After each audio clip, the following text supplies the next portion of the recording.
PulseChain. PulseChain. PulseChain. PulseChain. PulseChain. PulseChain. PulseChain. PulseChain. Have you ever seen APRs like this before? They're looking crazy.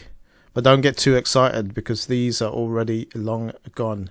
So farms have been added in, new farms. Before we only had this farm here.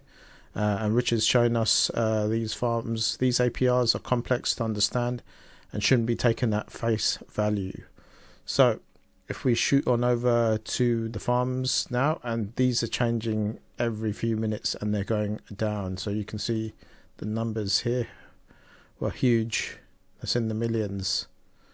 And now they've come all the way right down. So this is high risk stuff. I'm certainly not advocating for this. I'm just showing what has been added since yesterday. Before we had this was the first one we had, and that was there from pretty much the opening. And now we have DAI, USD, HEX, Wrapped ETH, and USDT. And these are highly volatile pairs that you're going to have to fund on both sides if you want to add liquidity in. And you risk impermanent loss when one goes up massively and the other one goes down. And you could end up with a huge negative on your bag and the incentive token that you can harvest from this. So when you add it here, you can harvest this incentive token. That may not cover what you lose. So it's this high risk stuff. This is, I think, well games.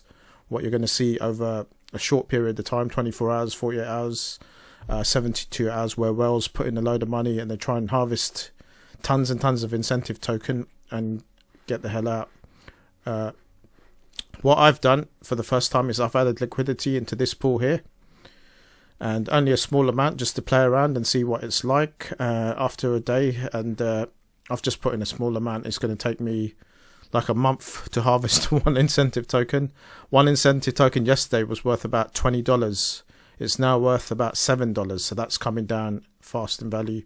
My Pulse balance has gone up slightly, but my PulseX balance has gone down. So I'm just keeping I was just playing around with it to see what it's like. So anyway, that's the new farms that have been added in. So if you want to go take a really, really high risk, I wouldn't advise it at all. You could put a little bit of money in there and see if you can generate some incentive token. Just moving on to this post here. It's an interesting post from a guy I've never seen before. It's called Know My Stakes. He's talking about the bridge, and he makes some interesting observations about other layer ones, other blockchains, and comparing them to PulseChain. So we'll just go through some of this. Why is PulseChain airdrop just a gimmick?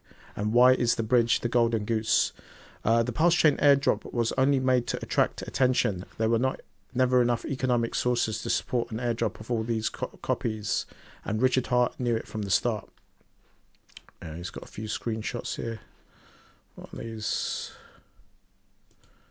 tokens? Okay. And he says, while everyone was waiting for the biggest airdrop in history of humankind, Richard Hart's secret weapon was being built to perfectly complement Ethereum. The bridge is the real engine behind PulseChain, and with all the respect I have for Hex, there are tons of other communities out there that can't even trade on Ethereum today due to the crazy fees.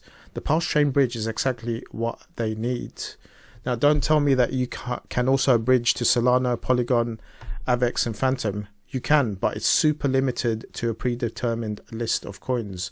Most of the time, you won't find the coin you want to bridge over.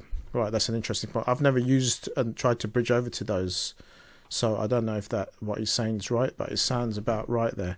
Because PulseChain forked Ethereum and all its ERC20 tokens, you can also bridge them back and forth between these two chains.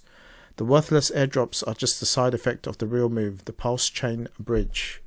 In these pictures, you can see that I tried to bridge Engine to Polygon and Phantom, but it won't let me.